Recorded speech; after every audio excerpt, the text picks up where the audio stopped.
नमो ज्ञानेश्वरा, नमो ज्ञानेश्वरा. निवृत्ती उदारा सोपानदेवा, मुक्ताबाई नमो त्रिभुवन पावनी. आद्यत्रय जननी देवांची जयांची केलिया स्मरण. होय सकळ विद्यांचे अधिकरण. तेचे वंदो श्रीचरण श्री गुरूंचे, ते नमस्कारोनी आता. योगी युंजित सतत मात्मानं रहसि स्थितः. एकाकी यतचित्तात्मा निराशीर परिग्रहाः. हा हो नवल नोहे देशी, मराठी बोलीचे तरी ऐसी. वाने उमटताहे आकाशी, साहित्य रंगाचे. कैवल्य साम्राज्य चक्रवर्ती विश्वमौली ज्ञानोबाराय सकल ब्रह्मनिष्ठ गुरुजनांच्या परमकृपेने श्री भगवती ज्ञानेश्वरीच्या 6व्या अध्यायाचा विचार आपण करत आहोत. भक्तराज अर्जुनाविषयी असणारी देवाच्या मनातली आवड आणि त्या आवडीच्या संबंधाने ज्ञानोबाराय भक्तराज अर्जुनाचं स्तवन करतात. एकाच रथावर विराजमान असणाऱ्या भगवंताचं वर्णन न करता भक्तराज अर्जुनाचं ज्ञानोबाराय कौतुक करतात, स्तवन करतात. काय कारण जर पायिकाचे गुण चांगले असेल, पायिक म्हणजे सेवक, तर सेवकाच्या गुणाने स्वामी संतुष्ट होतो, असा भक्तराज अर्जुनाचा अधिकार आहे. किंवा दुसरं उदाहरण देतात, जे काया वाचा मनाने अत्यंत प्रेमपूर्वक पती परमेश्वर मानून सेवा करते आणि जिची ज्या पतिव्रता माऊलीची सेवा पतिदेवालाही मान्य होते, अशा पतिव्रता माऊलीचं पतीपेक्षाही अगोदर लवकर चांगलं स्तवन करावं. हा जसा व्यावहारिक प्रकार आहे, तैसा अर्जुनची विशेष स्तवावा. ऐसे आवडले मज जीवा, जे तो त्रिभुवनीची या दैवा एकायतन झाला. तसं अर्जुनाचंच विशेष स्तवन करावं.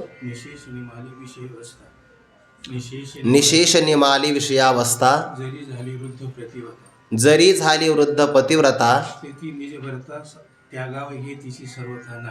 तरी निज भरता सर्वथा त्यागावे, हे तिशी सर्वथा नावडे. नाथ महाराजांनी पतिव्रता माऊलीचं वर्णन केलं आहे. सगळ्या प्रकारचं अंतकरण निर्विकार झालं आहे आणि पतीची सेवा करता करता जिला वार्धक्य प्राप्त झालं, हे उदाहरण ज्ञानोबांनी सुद्धा घेतलंय. पतिव्रते आले वार्धक्य जैसे, तैसे साचा आणि मवाळ. मितले आणि रसाळ, शब्द जैसे कल्लोळ अमृताची. आपण ही ओवी म्हणताना अर्धीच म्हणतो तैसे, पण त्या तैसे पदाला जैसे या पदाची आवश्यकता असते. अगोदर कुठंतरी जैसे सांगितलं आहे, त्याशिवाय तैसे या पदाची योजना होणार नाही. तैसे म्हणजे नेमके कैसे, तर उदाहरण दिले, पतिव्रते आले वार्धक्य जैसे, तैसे साचा आणि मवाळ. मितले आणि रसाळ, शब्द जैसे कल्लोळ अमृताचे. काया वाचा मनाने जिने आपली पतीची सेवा केली आहे, निर्विकार अंतकरण झालं, सेवा करता करता वार्धक्य अवस्था प्राप्त झाली, पण तरीसुद्धा ती आपल्या पतीचा त्याग करते का? करत नाही. बघा, पतिव्रते आले वार्धक्य जैसे, जसं ते सत्य असावं तसं महापुरुषाचं बोलणं साच आणि मवाळ. मितुले आणि रसाळ. ज्ञानोबारा एकावीमध्ये 5 विषय सांगतात बरं. साच आहे, पुन्हा मवाळ मृदू बोलणं आहे. मितुले म्हणजे मोजकं आणि रसाळ शब्द जैसे कल्लोळ अमृताचे. हे ओवी पाहिली आणि या निकषाचा विचार केला तर गुरुवारी मारुती बाबांचं वक्तव्य हे सगळं या ओवीमध्ये लागू होतं. साच आणि मवाळ चालतं की मग कोणाचंही अंतकरण दुखवत नाही. मितुले आणि रसाळ मोजकं बोलतात, वेळेच्या पुढं जात नाही. अरे विद्यार्थ्याला जेवायचं असतं. मितुले आणि रसाळ. बऱ्याच कार्यक्रमात बाबांचं अध्यक्षीय संभाषण असतं, बाकीचे लोक मनोगत व्यक्त करतात. आता पुरस्काराच्या संबंधाने बोलावं तर ते स्वचरित्राचंच प्रतिपादन जास्त करतात. घडतं असं. आणि बाबांचं अध्यक्षीय भाषण जर असेल 2-3 मिनटामध्ये बाबा बोलतात, मितले आणि रसाळ शब्द जैसे कल्लोळ अमृताचे. या संबंधाने विचार आपण का करतो? ज्ञानोबाराय म्हणतात, तैसा अर्जुनची चकाराने अन्य सर्व भक्तांची व्यावृत्ती केली आहे. जगामध्ये भक्त अनेक असतील, त्या सगळ्यांचं स्तवन केल्यानंतर देवाला ते प्रियसुद्धा होईल. पण अर्जुनाचं स्तवन केल्यानंतर जेवढा आनंद देवाला होईल तेवढा इतर भक्ताच्या बाबतीमध्ये तेवढा होणार नाही. होणार नाही असा अर्थ नाही, पण जेवढं अर्जुनाचं स्तवन केल्यानंतर होईल तेवढा मात्र होणार नाही. तैसा का देवाचं प्रेम आहे अर्जुनावर. इतकं प्रेम की ज्ञानोबा म्हणतात या अर्जुनाची देवाला आवड लागली आणि अर्जुनाच्या प्रेमाच्या सख्य भावाची गोडी भोगता येण्यासाठी अमूर्त निराकार अवस्थेमध्ये राहून चालणार नाही. अमूर्त ही मूर्ती आवगी. अमूर्त असणारा परमात्मा मूर्तीच्या रूपाने आकार धारण करतो. ही देवाची भूमिका आहे. वास्तविक परमात्मा पूर्ण आहे दोनही अंगाने. व्यावहारिक अंगाने विचार केला तर भगवान म्हणतात तरी पुरतेपणा लागे अनेक दुसरा नाही जगी, ऐसे सामुग्री माझ्या अंगी जाणस येतो. पुरतेपणाचा विचार केला तर जगात माझी बरोबरी करेल असं कोण आहे? कोणीच नाही. सगळ्या समृद्धीने संपन्न परमात्मा आहे सगळ्या. आणि पारमार्थिक भूमिकेतून पाहिलं तर ज्या परमात्म्याचा बिंदू मात्र आनंद जर मिळाला तर सगळे प्राणी विषयाच्या आनंदामध्ये तृप्त होतात. एषा मात्राम उपजीवंती. मात्रा म्हणजे अगदी बिंदू अल्पभर असणारा आनंद मिळाला. विषयात आनंदच नाही मुळामध्ये, पण विषयाच्या उपाधीने अंतःकरणाची वृत्ती स्थिर होते. स्थिर झालेल्या अंतःकरणाच्या वृत्तीमध्ये आत्मानंदाचं भान होतं. मग तो आनंद जो वृत्तीमध्ये प्रतिबिंबित झालेला आहे तो खरा आनंद नाही, प्रतिबिंबित झालेला आनंद ज्या बिंबाचा आहे, मूळ स्वरूपाचा आहे. हे व्यवहारातलं उदाहरण देतात ना, कधी कधी पंक्तीला जिलेबी असते तर ते जिलेबी खाण्याचा नियम असा आहे, ऐकून ठेवा आपलं सगळंच काही. आणि आता हे सांगावं का नाही हाही प्रश्न आहे मला, कारण मी जर असं काही अन्नाचं वर्णन वगैरे केलं तर मग लोक म्हणतात तुम्हाला एवढी बारीक माहिती कधी करता आश्रमात. हे सांगायचं आहे, ही अनुभवाची जोगे नव्हे बोलायचे असं येते. ते जिलेबी खाण्याची मजा जर त्याच्यासोबत मठ्ठा असेल तर आहे. हे गुरुवारी मारुती बाबा सांगत असतात जिलेबी भरपूर जर खाल्ली तर त्यावर मठ्ठा घेतल्यानंतर ती पचन स्वरूपाला सुपाच्य स्वरूपामध्ये पचून जाते. आता जिलेबी तयार करता आणि त्याच्यामध्ये काय शास्त्र असेल ते किण्वन प्रक्रिया त्यामध्ये घडते. त्याला त्या आंबवतात की नाही, पण जेव्हा ती तेलामध्ये तळली जाते की नाही त्याच्या आतून पोकळी तयार होते आणि ती आपोआप होते. बरं आपण पुरी लाटली तेलामध्ये टाकली तर त्याच्यामध्ये आपोआप तो फुगवटा तयार होतो. विदेशातल्या व्यक्तींना हे कळत नाही, तेव्हा त्या पुरीमध्ये हवा कुठून भरली ते आपोआप होते तयार, ते भरावे लागत नाही, तो फुगवटा तयार होतो. तसं जिलेबीच्या आतमध्ये सुद्धा एक पोकळी तयार होते, पण ती तशी खावी लागत नाही. त्याला त्या साखरेच्या पाकामध्ये बुडवावं लागतं, भिजू द्यावं लागतं आणि ती आतमध्ये सुद्धा तो पाक शोषून घेते. मग एखाद्या व्यक्तीने जर ती खाल्ली त्यातही प्रकारे ती कडकही असली पाहिजे आणि पाकातही पुन्हा भिजलेली पाहिजे, साधलं गेलं पाहिजे सगळं. जाऊ द्या ते स्वयंपाकशास्त्र आहे, एवढ्या बारकावे जाण्याची आपल्याला आवश्यकता नाही. जिलेबीच्या ते जिलेबीच्या पोकळीमध्ये असणारा पाक आहे साखरेचा आणि त्याचं सेवन केलं तर माणसं म्हणतात वा जिलेबी किती गोड झाली. आता त्या जिलेबीमध्ये जी गोडी आली आहे ती अल्प आहे आणि ज्या कढईमध्ये तो पाक आहे तो व्यापक आहे.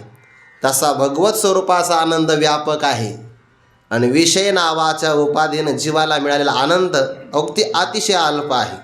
सुख पाहता जवा पाडे इतकाच आहे, पण तेवढ्या आनंदाने सुद्धा माणसं आनंदी होतात की नाही? आनंदावरच जगतात, आनंदापासूनच निर्माण होतात आणि सुषुप्ती अवस्थेमध्ये आनंदातच लयाला जातात. जीवाचा जन्म, जीवाचं जगणं आणि जीवाची असणारी लय अवस्था ही सगळी आनंदाला धरून आहे. जर एखाद्या व्यक्तीला सुषुप्ती अवस्थेतला आनंद जर मिळाला नाही तर तो व्यक्ती दुसऱ्या दिवशी नाराज राहतो, त्याचा चेहरा असा उदास दिसतो. बघा किती मनुष्याच्या धनावर प्रेम असेल आणि त्याला आपण असं म्हटलं की जेवढे पैसे तू मोजत राहशील तेवढे तुला, पण अट आहे जर या मोजण्यामध्ये खंड पडला तर आतापर्यंत मोजलेले सगळे माघारी घेतले जातील. फक्त मोजत राहतो, पण एक मर्यादा अशी येईल समजा मोजतच राहिला तर दिवसभर मोजेल, एका दिवशी रात्रभर मोजेल, पुन्हा दुसऱ्या दिवशी डोळ्यावर पाणी मारून मोजेल, मोजतच राहील.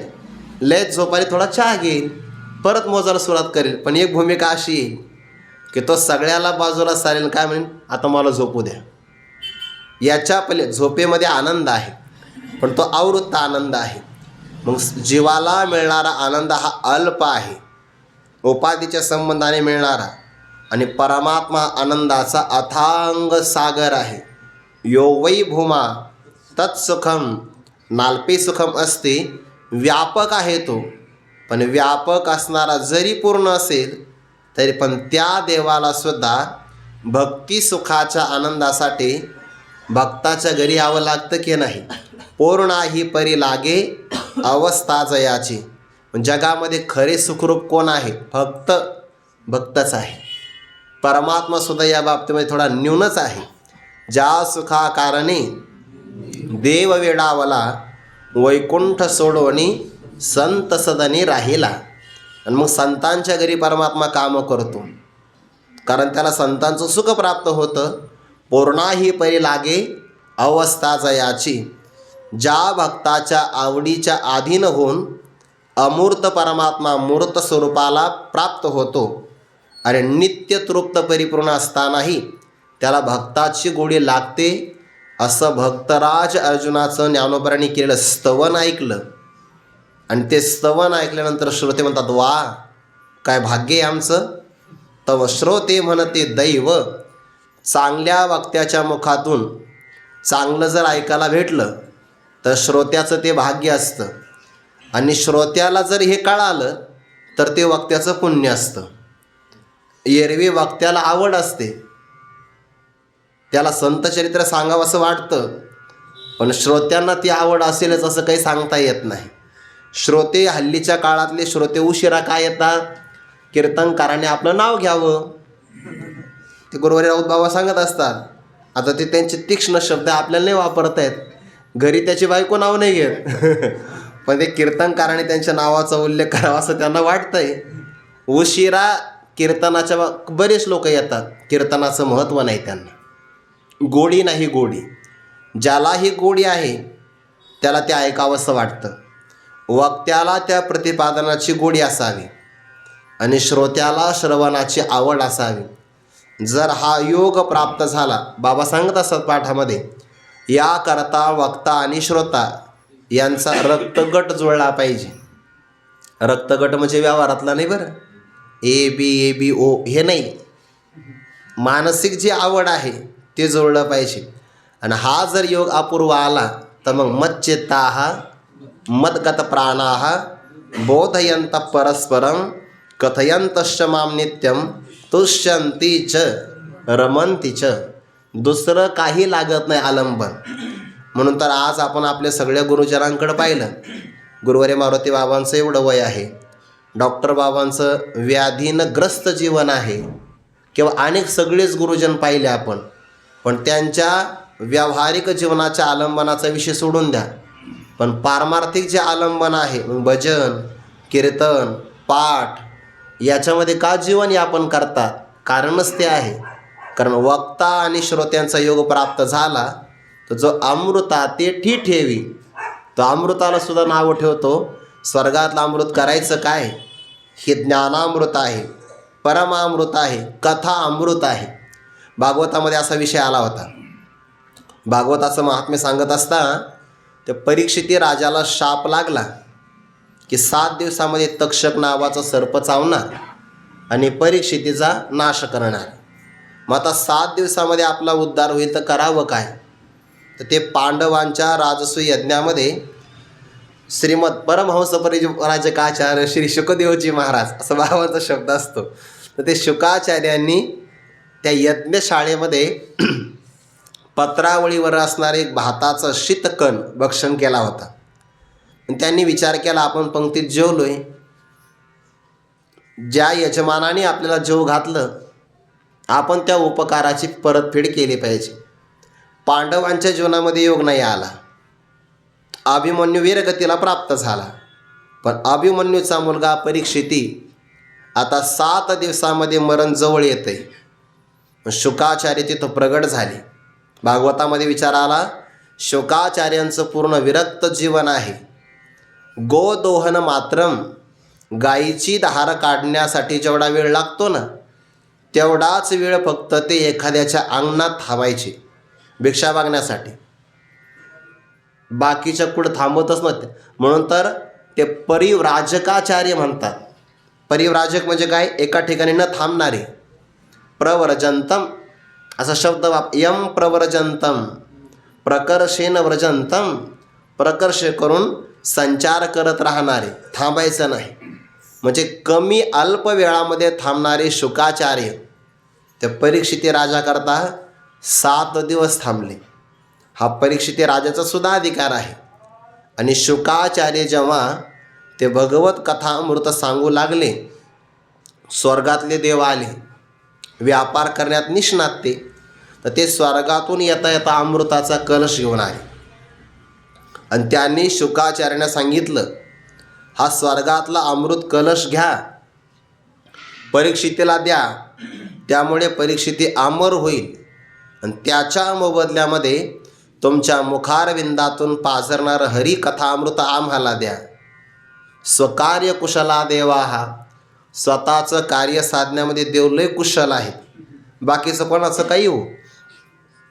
ते राक्षसांचा वध करण्यासाठी ददीची नावाच्या ऋषीचे त्याने हाडं घेतले, सापळा घेतला. स्वकार्य कुशला, आपलं काम साधण्यामध्ये चतुर आहेत ते. ते परीक्षिती राजाच्या समोर असा प्रस्ताव आला. शुकाचार्याने ते पाहिलं, म्हणे हे स्वर्गातल्या अमृताचा कलश घेऊन आले. आणि काय म्हणता? परीक्षिती अमर होईल. हेच तर ब्रह्मदेवाच्या एका दिवसात 14 जातात. जे काळकुटाचे सहोदर मृत्यू भेने प्याले अमर, तरी देहाचे पुरंदर 14 जाते. या अमृताने काय होणार आहे? नाही दिलं. शुकाचार्य म्हणतात, तुलना करता होय? अरे हरिकथा अमृत म्हणजे रत्न आहे, आणि तुम्ही आणलेला अमृत म्हणजे काचेचा तुकडा आहे. काचेचा तुकडा आणि रत्न यांची तुलना होते का? होत नाही. म्हणून कथा अमृत इतकं श्रेष्ठ आहे, याची आपल्या सर्वांना जाण असली पाहिजे. सामान्य नाही कथा आणि कीर्तन, हरिकथा अमृत आहे. हे सहजासहजी मिळत नाही. पण बऱ्याचदा ते अतिपरिचय झाला की त्याची अवज्ञा होते. जास्त प्रमाणामध्ये झाले ना कार्यक्रम, जास्त प्रमाणामध्ये खूपच धडाका राहिला, लोकांना त्याचं महत्त्व नाही वाटत. त्यामुळे ते मोजके पण झाले पाहिजे. अल्प असेल तर किंमतही त्याची राहते. श्रोते म्हणतात, तव श्रोते म्हणती दैव, कैसी बोलाचे हवाव, काय बोलण्याची अपूर्व रंग शोभा आहे. ज्ञानोबाराय तुमचं बोलणं ऐकलं असं वाटतं की बरव नादा ती जिनोनी आली काय. हन म्हणजे निश्चयाने, बरव म्हणजे शोभा, सौंदर्य. तुमच्या बोलण्यातला चांगुलपणा इतका गोड आहे की जणू काही नादाते, नाद म्हणजे संगीत, ज्याला आपण नाद ब्रह्म असं म्हणतो, त्या नाद ब्रह्माला जिंकून तुमच्या बोलण्यातला चांगुलपणा किंवा शोभा आहे आम्हाला ऐकायला मिळाली की काय असं आम्हाला वाटतं. म्हणजे ज्ञानोबारायांचं व्याख्यान श्रवण करत असताना कल्पना करा, ज्ञानोबारायांचं व्याख्यान प्रारंभ झाला आहे आणि शेजारीच एखाद्याने चांगला संगीताचा कार्यक्रम ठेवला आहे. त्यांनी जाहिरात केली, स्वर्गीय स्वरांचा अनुभव घ्यायचा असेल तर आमच्या कार्यक्रमात हजर व्हा. ते बंकट स्वामी महाराजांच्या जीवनातलं एक उदाहरण आहे.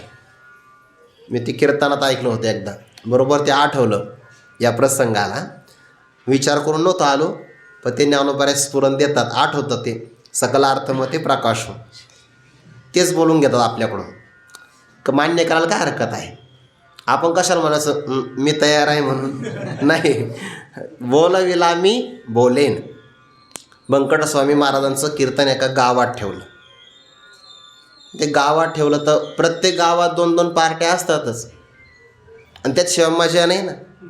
हो, कुठेही बघा, आधी निवडणुकीला जरी उभा राहिला तर एक सरपंच पदाला उभा राहिला का तर त्याच्या विरोधात त्यांच्याच भावकीतला उभा राहतो, आणि लोक म्हणतात त्याशिवाय मजा नाही म्हणे. आता प्रतिस्पर्धी योग्य मिळाला म्हणजे लाव भांडणं लावतात लोक, बरोबर. ते पद आहे, पदासाठी भांडणं लावतातच. मग आता ते सुरुवातीला जे दुसरे पक्षातले होते की नाही, ते काहीच बोलले नाही.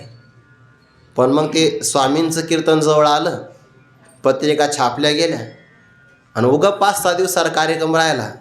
ते विरोधी जी पार्टी होती ना, त्यांनी बरोबर त्या दिवशी त्याच वेळेत सांस्कृतिक कार्यक्रम, म्हणजे काय, लावणी आणि तमाशा, कोण नाव दिलं काय मी, सांस्कृतिक मृत्यूलोकीचे उपराटे दिलं असं नाव, आणि झालं कार्यक्रमाचं आयोजन. बरं, आता इकडे कार्यक्रम साधा मंडप, साधीच असणारी मंडपाची व्यवस्था, साधी असणारी आवाजाची व्यवस्था, आणि तिकडं ते शुभेच्छुक स्वागताध्यक्ष सगळ्यांचे फोटो लागलेले तिथं. मग आता ते एकाच गावात 2 कार्यक्रम, बरं समोरासमोर, इथे कीर्तन तर पलीकडच्या शेतामध्ये तो कार्यक्रम. मग आता गावातले काही लोक बांधावरचे असतात, ते कीर्तनाला येतात. काही लोक म्हणले अहो हा कार्यक्रम उद्या पाहिजे होता हो, म्हणजे आजचं कीर्तन झालं का उद्या मोकळ्या मनात तिथं गेला असतो. एकाच वेळ ठेवला. जे भाविक होते ते बिचारे कीर्तनालाच आले, पण ते मग बाबा सांगत असत काही बांधावरचे होते म्हणजे. आणि मग त्यांचं मन इकडं जावं का तिकडं जावं, तर मग ते दुसरं मन म्हणलं हे बघ कीर्तन तर पुढच्या आठवड्यातही ऐकता येईल. मला झाली तिथं गर्दी, जे गर्दी झाली तर इथं 7ला कीर्तन होतं आणि तिकडं 6:45ला सुरू झालं. आणि मग काय मंडप भरला, असं तसं झालं सुरू. ज्याने आयोजन केलं तो तर नाराज झाला. आता स्वामींसारखं व्यक्तिमत्व बक्कण स्वामी महाराज असे कीर्तनाला आले, आणि जर समाज कमी दिसला तर काय करायचं. बऱ्याचदा गावोगावी कीर्तनात असंच होतं. त्याला कारण काय आहे, एकतर कीर्तनाच्या मध्ये जी काही लोकांची भूक पूर्ण भागत नाही हे एक कारण आहे, आणि दुसरं एक कारण आहे आवाजाचा कर्कशपणा. ते सध्याला वातावरण माहोल ते जुगलबंदी होते ना, तर त्यामुळे लोक काय म्हणतात, यांचं एकदा आटोपू द्या, यांचं एकदा झालं का आणि मग आपण निवांत व्याख्यान ऐकायला जाऊ. जोपर्यंत कीर्तनकार ते प्रस्तुत प्राप्त प्रसंगी असं म्हणत नाही तोपर्यंत लोक मंडपात प्रस्तुतच होत नाही. त्याचं हे एक कारण आहे. म्हणजे आपण याचं आंतरिक कधी ना कधी परीक्षण केलं पाहिजे, किंवा कीर्तनकाराला वेळ किती दिला पाहिजे, चाली किती म्हणल्या पाहिजे, निरीक्षणच नाही करत लोक. म्हणजे 8ला कीर्तन जर असेल तर बरोबर लोक 8:30ला घरून निघतात. तोपर्यंत यांचं हो द्या धिंगाणा, आवरू द्या. त्याचं हे एक कारण आहे. त्या काळात नसेल, नाराज झाला बा आता काय करायचं, मंडपात लोक एवढे नाही. बंकट स्वामी महाराज आले, फेटा बांधला, गळ्यामध्ये विणा घेतला, आणि मग दुसऱ्या व्यक्तीने सांगितलं म्हणे महाराज समोरच तो कार्यक्रम सुरू झाला आहे.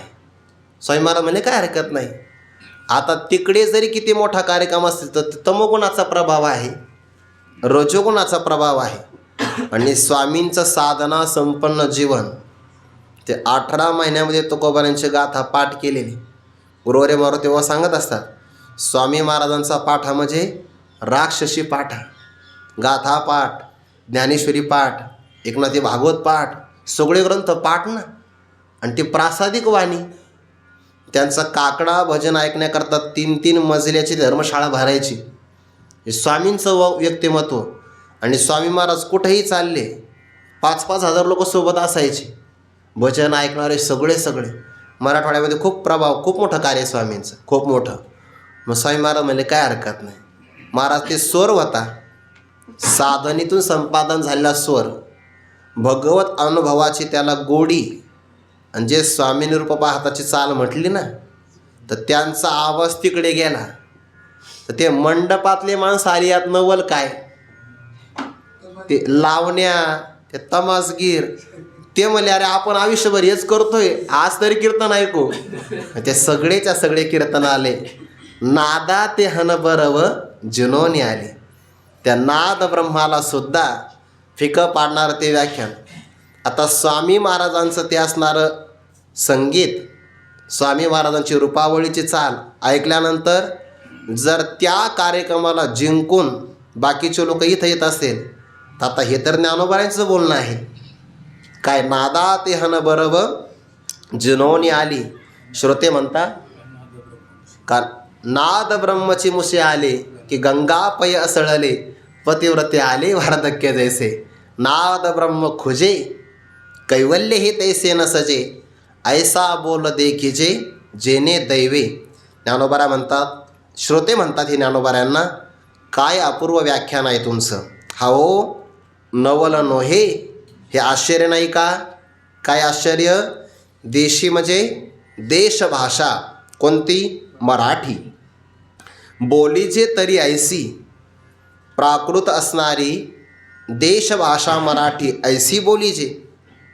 बोलावर तर ती अशा प्रकारची बोलावी की ज्या बोलण्यामध्ये आकाशी साहित्य रंगाचे वाणे उमटत आहे. संधी झाली बरं इथं. उमटत आहे, ते उमटत आहे, ते आ टमध्ये पूर्ण गेला आहे, दीर्घादेश झाला. उमटत आहे आकाशी साहित्य रंगाचे. या देशभाषारूपी आकाशामध्ये शांत, शृंगार, वीर, करुण, अद्भुत, हास्य, भयानक हे सगळे रौद्र आदी करून असणारे साहित्यातले रस आहे. आणि त्या साहित्यातल्या रसाला रंग असं म्हणतात. जसं आकाशामध्ये आपण ते फटाके वगैरे वाजवले की नाही, तर जसे त्याचे रंग उमटतात बघा निरनिराळ्या प्रकारचे, त्याला ते दारूगोळा वगैरे असं म्हणतात. तर त्याचे रंग उमटतात, पण एकच रंगाचे असतात. इथे ज्ञानोबाऱ्यांची भाषा अशी आहे की शब्द आणि ओवी एक प्रकारचे जरी असेल तर एका ओवीमध्ये किंवा काही प्रसंगामध्ये एकाच प्रकारामध्ये व्याख्यानामध्ये साहित्यातल्या नवरसांचा आविष्कार होतो आहे. आणि अशी भाषा बोलता येते, नवल नोहे, हे आश्चर्य नाही का? अर्थात हे आश्चर्य आहे. आणि ती भाषा ज्ञानोबाराय बोलतात. ज्ञानोबाऱ्यांचं मराठी भाषेवर प्रेमही आहे आणि स्वाभिमान पण आहे. भाषेवर प्रेमही असावं, स्वाभिमानही असावा. आपण वर्तमान काळामध्ये व्यावहारिक जीवनाचा उत्कर्ष साधण्यासाठी किंवा व्यावहारिक भोगांची आपल्याला विपुलता मिळावी यासाठी प्रचलित असणारी वर्तमान काळातली विदेशी भाषेला आपण प्राधान्य देतो. काय होईल? फार झालं तर आपलं उपजीविका चांगली चालेल, या पलीकडे काय होणार आहे. पण जेव्हा आंतरिक आत्मिक समाधानाची आवश्यकता असेल त्या काळात आपली मराठी भाषाच आपल्याला तृप्त करेल. मराठी भाषेशिवाय आपल्याला दुसरा पर्याय नाही. आणि मराठी भाषेमध्ये ज्ञानेश्वरी जेवढी समजेल तेवढे इतर भाषेमध्ये अनुवाद केल्यानंतर समजणार नाही. ही ज्ञानोबाने प्रेम केलेली भाषा आहे. माझा मराठाचे बोल कौतुके, अमृतातेही पैजा झिंके, ऐसे अक्षरे रसिके मेळवीन. याच अध्यायामध्ये आपण हा विचार पाठीमागे पाहून आलो आहे. या भाषेवर ज्ञानोबारायांपासून तर निळोबारायांपर्यंत सगळ्या संतांनी प्रेम केलं आहे.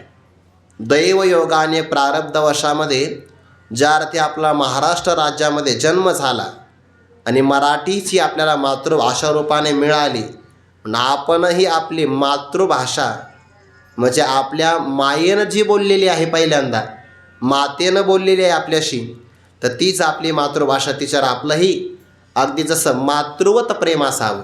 जितकं आपलं आईवर प्रेम तितकंच आपला मातृभाषा मराठीवर प्रेम. आणि ती भाषा अशा प्रकारे बोलता येते की ज्यामध्ये साहित्याच्या रंगाचे वाणे म्हणजे मासले म्हणजे उदाहरण प्रकार उमटत आहे. संस्कृत भाषा निंदा केली तरी ते काय पावन झाली. संस्कृत भाषा निंदा केली तरी ते काय पावन झाली. प्राकृत भाषा हरिकथा केली, प्राकृत भाषा हरिकथा केली, ते वृथा गेली म्हणवे ना. संस्कृत भाषेमध्ये एखाद्याने निंदा केली नाही म्हणे गिरवाण भारतीय आहे, आणि मराठी भाषेमध्ये हरिकथा केली, वाया जाईल का? नाथ महाराजांनी तर असं म्हटलं आहे पहिल्या अध्यायामध्ये, संस्कृतवाणी देवी केली आणि प्राकृत काय चोरापासून झाली. असं तर या अभिमान बोली वृथा बोली काय एकाचं. भाषेचा स्वाभिमान असावा. इतर भाषेलाही मान आहे, पण पहिला मान आपल्या मातृभाषेला. जसं जगतामध्ये अनेक स्त्रिया आहेत, पण पहिलं वंदन आपल्या मातेचं, नंतर इतरांना नमस्कार. किंवा जगामध्ये गाई दूध भरपूर आहे, पण अगदी दूध ते कोणीतरी विचारलं, जगामध्ये सर्वोत्तम दूध कोणतं? ते म्हणे, जगामध्ये सर्वोत्तम दूध म्हशीचं. म्हशीचं असं कसं काय? अहो तुम्ही तर म्हणता ना गाईचं. अरे गाईचं दूध नाही, ते अमृत आहे. अमृत आहे ते. तसं पहिला क्रमांक जसं त्या दूध आला, नंतर बाकी. पहिला नमस्कार मातेला, नंतर इतरांना नमस्कार अभिवादन. तसा पहिला स्वाभिमान मातृभाषेचा. अभिजात भाषेचा दर्जा मराठी भाषेला मिळाला, हे अतिशय चांगली अभिमानाची गोष्ट आहे. आणि आज शास्त्रज्ञांचंही म्हणणं आहे की सगळं शिक्षण हे मातृभाषेतच दिलं पाहिजे. हल्लीच्या काळामध्ये विद्यार्थ्यांना खूप इतका दडपण आणि इतका ताण होतं शिकण्यासाठी, पण ते कोणाच्याच ध्यानामानामध्ये येत नाही. ते पाठीमागून जसं आलं तसंच चालवलं जातं. हे बाकीचं सगळं शिक्षण मातृभाषेमध्ये जर दिलं ना तर श्रम होणार नाही, सहजासहजी ते आकलन करता येईल. ते दिलं पाहिजे. कैसे उन्मेख चांदेने तार आणि भावार्थ पडे गार, हेची श्लोकार्थ कुमुदिनी फार साविया होती. हे ज्ञानोबारायांच्या व्याख्यानाचं श्रोत्यांनी केलेलं स्तवन आहे. ज्ञानोबाराय, तुमचं व्याख्यान कसं आहे की नाद ब्रह्माला जिंकून घेणार आहे, किंवा तुमच्या बोलण्यामध्ये साहित्य रंगाचा आविष्कार चांगल्या प्रकारे प्रगट होत आहे. आणि आता ज्ञानोबारायांच्या बोलण्याला श्रोते उपमा देता की तुमचं बोलणं म्हणजे काय आहे, चकचकीत अशा प्रकारचं चांदण आहे. तार म्हणजे काय, चकचकीत. चांदिने म्हणजे चंद्रप्रकाश. आणि उन्मेख म्हणजे ज्ञान स्वरूपाचा चंद्राचा चकचकीत पडलेला प्रकाश म्हणजे तुमच्या मुखारविंदातून येणारा व्याख्यान आहे. व्याख्यानाला उपमा कशाची दिली आहे? कधी कधी चंद्राचा प्रकाश येतो, अमावस्याला चंद्राचा प्रकाश येत नाही. पावसाळ्यामध्ये चंद्राचा प्रकाश असतो, पण ढगांच्यामुळे कळत नाही. पण अगदी शरद पौर्णिमेला चंद्रप्रकाश व्हावा आणि तो चकचकीत असावा, म्हणजे स्पष्ट प्रकाश असावा. जसं त्या प्रकाशाने आल्हाददायक आनंद प्राप्त होतो, तसंच एखादा व्यक्ती जर तापाने ग्रस्त असेल आणि त्याला जर आपण चंद्राच्या प्रकाशामध्ये नेऊन बसवलं तर तो शांत होऊन जातो. ते चंद्राचा प्रकाश शहरात नाही कळत. आपण जर खेड्यागावामध्ये गेलो आणि गावापासून थोड्याशा अंतरावर रात्री जर आपला प्रवास असेल दुचाकीवर आणि शांतता सगळीकडे पसरली असेल, तर पौर्णिमेच्या चंद्राचा प्रकाश काय असतो ना, हे तेव्हा कळतं. सगळीकडे हिरवेगार शेत आहे, सगळीकडे जमिनीमध्ये पीक चांगलं आले, निरव शांतता आहे. आणि अशा प्रसंगामध्ये बाहेरचा कोणता आवाज नाही, काही नाही, फक्त रस्त्यावर आपण एकटेच आहोत. दुतर्फा दोन्ही बाजूला चांगले पिकं पसरलेले आहे, वारासुद्धा वाहत नाही, काही नाही, फक्त शीतल चंद्रकिरणाचा प्रकाश. तर मनुष्य तापाने जरी ग्रस्त असेल तर चंद्रकिरणाने तो आल्हादित होतो. तसं जीव हा त्रिविध तापाने ग्रस्त आहे, आणि त्या त्रिविध तापाने ग्रस्त असणाऱ्या जीवाला संतांची वचनं शांत करतात. म्हणून कैसे, कशा प्रकारचं, उन्मेख चांदीने तार, ज्ञानरूपी चांदीने म्हणजे चंद्रप्रकाश अगदी स्पष्ट पडलेला आहे. पुढे म्हणतात, आनिश भावार्था पडे गार, आणि त्या बोलण्यातला अभिप्राय, भाव, अर्थ, ज्याला गर्भित अर्थ म्हणतात, तुमच्या बोलण्यातला भावार्थ म्हणजे हा त्या चंद्रकिरणाच्या प्रकाशातून पडलेला गारवा आहे. चांदणही चकचकीत आहे, पण त्यातला गारवा जो आहे तो आल्हाददायक आहे. तसं आपलं ज्ञानाचं बोलणं आहे, हा चंद्रप्रकाश आहे, आणि त्या बोलण्यातून प्रगट होणारा जो गर्भित भावार्थ आहे तो एक प्रकारचा गारवा आहे. आणि हा गारवा प्राप्त झाला तर तापाने, त्रिविध तापाने ग्रस्त सगळे शांत होऊन जातात. ही झाली एक भूमिका. दुसरा भाव असा यातला की चंद्राचा प्रकाश जर प्राप्त झाला तर निसर्गामध्ये असणारे चंद्रविकासिनी जे कमळ, त्याला अपजिनी किंवा कुमुदिनी असं म्हणतात. चंद्रविकासिनी कमळ जर असेल तरच कुमुदिनी, आणि सूर्यविकासिनी कमळ असेल त्याला कमळच म्हणतात. निसर्गामध्ये कमळ 2 प्रकारचे आहे. एक सूर्याच्या उदयाने प्रफुल्लित होतं तर तेव्हा चंद्रविकासिनी मिटून जातं, आणि रात्री चंद्राचा उदय झाला की चंद्रविकासिनी उमलतं, सूर्यविकासिनी मोकळीत भावाला प्राप्त मिटून जातं. हे 2 कमळ आहे, दोन्ही अनन्य आहे आपल्याशी, म्हणजे आपापल्या स्वामीशी अनन्य आहे. ते पक्ष नाही बदलत. सूर्यविकासिनी जर असेल तर सूर्याच्या उदयाने विकसित होतं, आणि चंद्रविकासिनी जर कुमुदिनी असेल तर चंद्राच्याच उदयाने ते विकसित होतं. ज्ञानोबा म्हणतात ही कुमुदिनी आहे आणि तो चंद्र आहे, आणि त्या दोघांमध्ये अनुराग आहे. का आपुला ठाव न सांडिता आलिंगिजे चंद्र प्रगटता, हा अनुराग भोगिता कुमुदिनी जाणे. ते प्रेम कसं भोगावं हे फक्त त्या कुमुदिनीलाच कळतं, इतरांना कळत नाही. ती कुमुदिनी ज्याप्रमाणे चंद्राच्या प्रकाशाने प्रफुल्लित व्हावी, हे जसं उदाहरण आहे. आता सगळ्या श्रोत्यांनी ज्ञानोबांच्या व्याख्यानाचं केलेलं कौतुक बघा किती गोड आहे. श्लोकार्थ हेची श्लोकार्थ कुमुदिनी फार साविया होती. यातली भूमिका बघा किती गोड आहे. कुमुदिनी जर विकसित व्हायची असेल तर आकाशामध्ये स्पष्ट प्रकाशाने संपन्न असणारा परिपूर्ण चंद्र उदयाला यावा लागतो. जर तो उदयाला आला तरच कुमुदिनी विकसित होते. हे झालं उदाहरण. तसं भगवद्गीतेचे 700 श्लोक हे एक प्रकारची कुमुदिनी आहे. श्लोकार्थ, श्लोकाचा अर्थ ही कुमुदिनी आहे, आणि बारकावा बघा त्यातला कसा आहे. या श्लोकांच्या अर्थाच्या कुमुदिनीचा, या कमळांचा विकास करण्यासाठी चंद्र कोण आहे? ज्ञानोबांच्या मुखातलं व्याख्यान हे चंद्र आहे.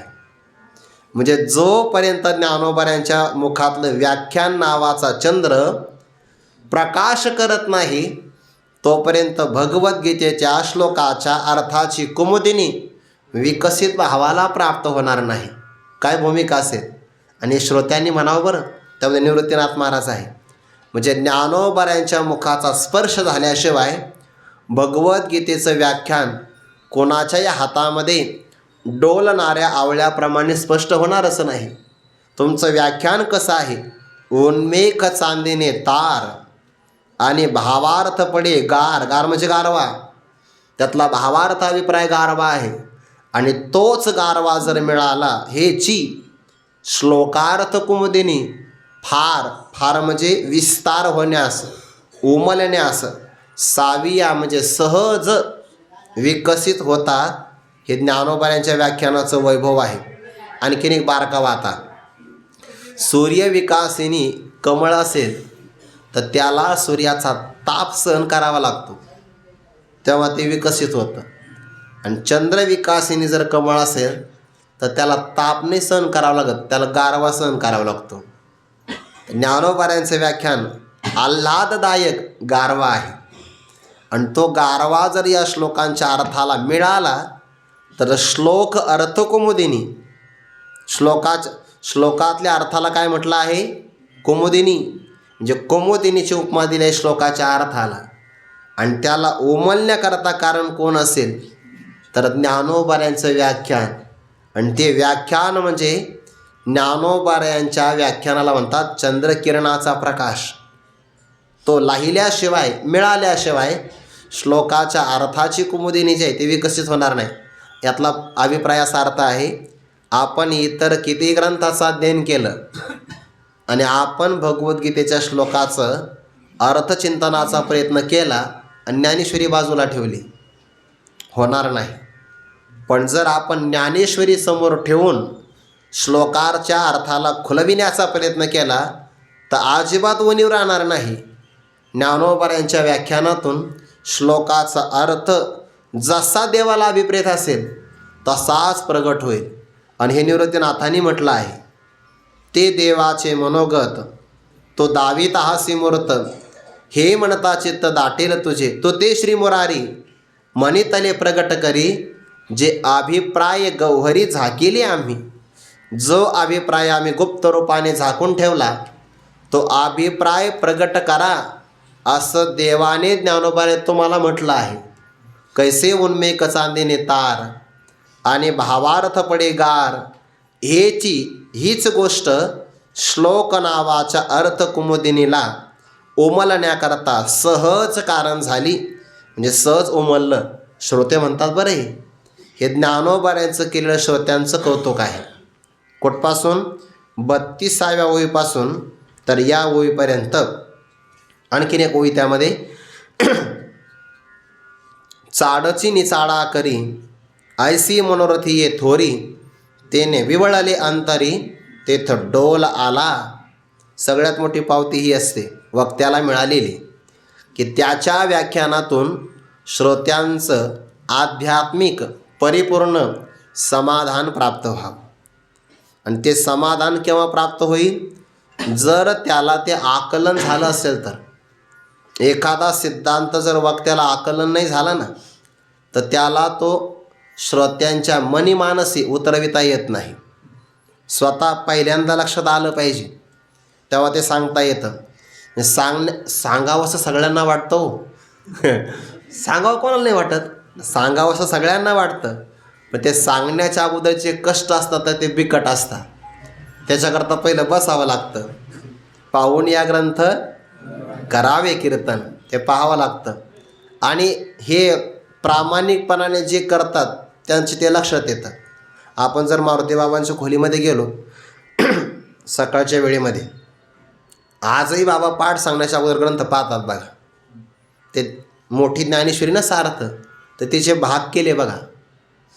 भाग केले. 12वा अध्याय वेगळा, 13वा अध्याय वेगळा, 14वा वेगळा. म्हणजे ते बाबांना उचलण्याकरता सोयीस्कर राहावं. पण ज्ञानेश्वरी पाहिल्याशिवाय बाबा पाठ सांगत नाही. हे सांगावं म्हणलं की ते पाहावं लागतं. जरी आपलं सगळं तयार असेल तरी पण ते ग्रंथ जर आपण हातात घेतला तर ग्रंथाची स्पर्शकृपा प्राप्त होते. म्हणून कीर्तन करण्याच्या अगोदर अभंग पाठच आहे आपला, तरी परत पाहायला पाहिजे. प्रवचनामध्ये ओवी श्लोक आपला तयारच आहे. बरं, त्याला आपण 108 कीर्तन केले असेल त्याच्यावर, तरी ते पाहिलं पाहिजे परत. 108 म्हणजे एका गावात नाही, गाव बदलून, आणि ते पण एका तालुक्यात नाही. पंचक्रोशीतले लोक आले मग करायच काय? त्याच्यामुळे दररोज तालुका बदलून असे 108 तो पाहिजे ते एकाच अभंगावरचं. चाळची निचाळा करी, ऐसी मनोरथी ये थोरी, तेने विवळले अंतरी, तेथ डोल आला. 2 अर्थ होतील या ओवीचे. निचाडा, चाड म्हणजे इच्छा.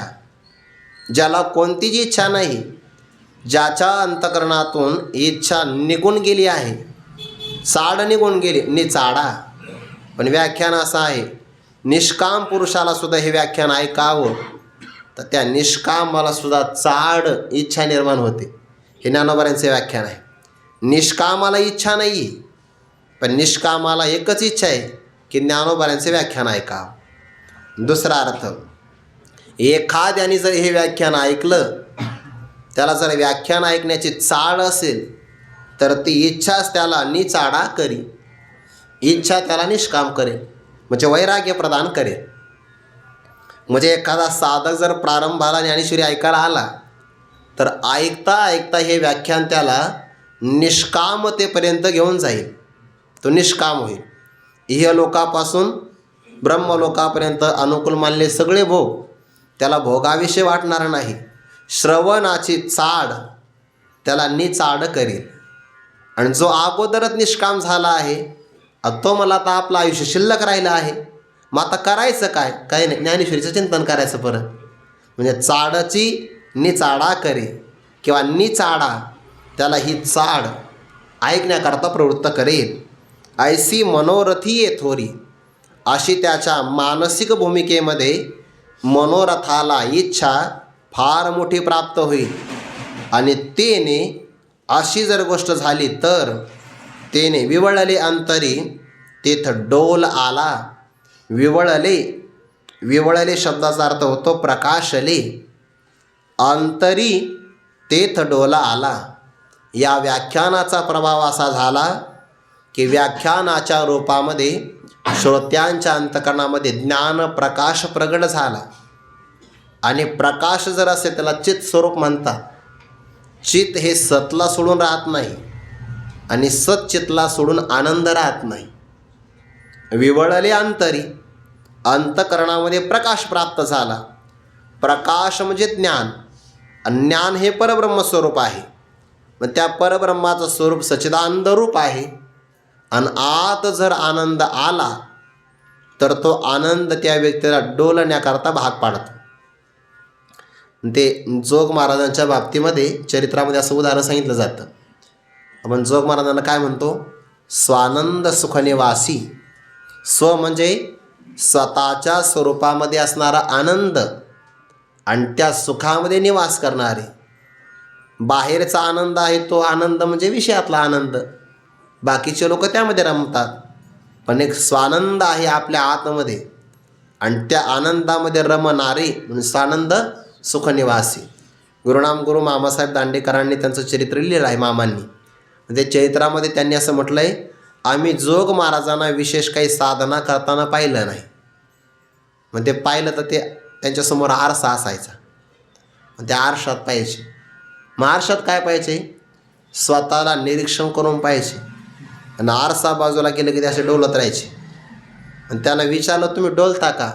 आणि माझ्या आतला जो आनंद आहे ना, तो आनंद मला डोलण्याकरता भाग पाडतो. ते विवळले अंतरी, तेथं डोला आला. सरोवरामध्ये कमळ असतं. ते कमळ त्याचं देठ त्या कमळाच्या वजनाला झेपवू शकतं, पेलू शकतं ते. पण त्या कमळामध्ये जर एखादा भुंगा भ्रमर जाऊन बसला की त्या देठाला वजन होतं बघा. मग सायंकाळी ती कळी मिटून जाते. आणि त्या भ्रमराचं वजन झालं की ते देठ पाण्यावर असं डोलतं. माझी सापडलेनी अलीकुळे कमळ कळिका जेवी आंदोळे. ज्ञानोबांनी म्हटलंय 11व्या अध्यायामध्ये, ते कमळ कळिका जसे आंदोळते, आतोलिया सुखोर्मेची बळे बाहेरी कापे. तसं आतमध्ये सुखाची उर्मी आली की तो मनुष्य ना बाहेर असा कापतो. सात्विक भावाचा प्रकार आहे, अष्टसात्विक भावाचा. आतमध्ये सुख आलं की ते सुख मनुष्याला गप्प नाही बसू देत. कधी कधी कीर्तनात नाही काय मग वा, तर ते वा म्हणजे ते असं हातात न चालत, आतून आलेलं असतं. ते प्रतिसाद केव्हा येतो? आतून यावा लागतो. अंतकरणात एखादी गोष्ट आवडली, तसंच झालं म्हणे इथे. जो मोलेमध्ये राखाय तो मदिरानंदे नाचे गाय. जेणे ब्रह्मानंद सेवेला आहे तो केवियर आहे आवराला, तो आवरला जात नाही. ज्याला थोडी जास्त झाली समजा पैसे देऊन, ते 4-5 माणसाला आवरत नाही बघा. जोपर्यंत त्याच्याकडे ते नशा आहे ना, ते काही काही औषधामध्ये पण असतं बरं. ते औषधाचं प्रमाण जर जास्त झालं का, मग ते कधी कधी एखाद्या रुग्णाला झोप का लागते, त्याचं कारण नसते. त्याच्यातही थोडंफार ते प्रमाण असतं. ते कोणत्या औषधाचं असतं ते मला विचारू नका, असतं काय औषधामध्ये. ते कधी कधी नाही का, ते सर्दीच्या सुद्धा गोळ्या जर घेतल्या ना आपण तर जास्त झोप लागते. मी 1-2 वेळा घेतल्या, झोप कसं का जाय ना. जेवण तर कमी केलं आहे, नंतर कळालं गोळ्या जास्त घेतल्या म्हणून. म्हणजे मला त्या सर्दीच्या दुसऱ्या गोळ्याने चालू, त्या गोळ्या संशय घ्यायचा म्हणा.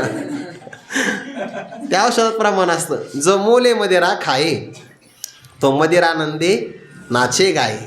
तो मदिराच्या आनंदामध्ये उड्या मारतो. आवरला नाही जात. 4-5 माणसं आवराला असतात, त्याला नाही आवरला जात. उतरल्यावर एकटा घरी जातो. एकटा जातो घरी. ते एक राजाची स्वारी चालली होती. हत्तीवर बसला होता राजा, हत्तीवर अंबारीमध्ये बसला. आता तो राजा आहे, राजाकरता सगळे मार्ग मोकळे करावे लागतात. राजाचा वेळ महत्त्वाचा असतो ना. मुख्यमंत्री आले, प्रधानमंत्री आले, रस्ते सगळे बंद असतात. ते महत्त्वाचं आहे, त्यांचा वेळ महत्त्वाचा. एकाला जास्त झाली आणि असे माणसाला डेअरिंग लय करतात. हो, ट्रकच्या समोर उभं राहणार, कापून टाकीन. आता घाबरत नाही कोणाला, फार डेअरिंग करतो तो फार. ट्रकवाल्याला बाजूला घ्यावं लागतं, जाऊ द्या कुठं नदी लागतं याच्या, काही करेल. राजाची अंबारी आली, सैनिक म्हणे बाजूला नाही होणार. ते मंत्री आला, अहो राजाची स्वारी येते आहे. कोण राजा? हत्तीवर बसलेला आहे. हत्तीवर तर सगळेच बसता, अहो तो अंबारीत बसला आहे. समजलं काय? अंबारी सहित विकत घेईल राजाला. राजा म्हणे असं का? उचला त्याला. त्याला उचललं, तुरुंगात टाकलं. उतरल्यानंतर विचारलं, अरे तुम्हाला विकत घेणार आहे म्हणे. म्हणे हो घ्यायचं होतं विकत. विकत घेणारे गेले निघून. नशा उतरले ना. थोडीशी मदिरा खाल्ली तरी आवरला जात नाही. जेणे ब्रह्मानंद सेवेला आहे तो केवीर आहे आवराला. कैसे चाडची निचाडा करी ऐसी मनोरथी ये थोरी. असा थोर प्रकारच्या मनोरथामध्ये ही भावना प्रगट होते आणि त्या मनोरथाने प्रकाश झाला आतमध्ये. कारण श्रवण केलं, श्रवणाने अंतरामध्ये प्रकाश होतो. चाडची निचाडा करी ऐसी मनोरथी ये थोरी. तेने त्यामुळे विवळली अंतरी. अंतरामध्ये अंतकरणात प्रकाश प्राप्त झाला आणि त्याचा परिणाम श्रोते डोलू लागले. आता ज्ञानोबरांच्या समोर असणारे श्रोते ज्ञानोबरांचे व्याख्यान ऐकून आनंदाने डोलू लागले आणि ते ज्ञानोबरांनी जाणलं. ते निवृत्तीदासे जाणीतले, पण विचार केला हे जर डोलूच लागले तर पुढचा ग्रंथ व्हायचा कसा? मग अवधान द्या म्हणितले. लक्ष द्या महाराज, इकडं लक्ष द्या. नवल पांडव कुळी पाहले कृष्ण दिवसे. आता ज्ञानोबरांनी कसं जाणलं हा भाव आता उद्या पाहू. कुंडली गौरतारे विठ्ठल श्री ज्ञानदेव तुकाराम माऊली ज्ञानेश्वर महाराज की जय. जगद्गुरु तुकाराम महाराज की जय. सद्गुरु जोग महाराज की जय.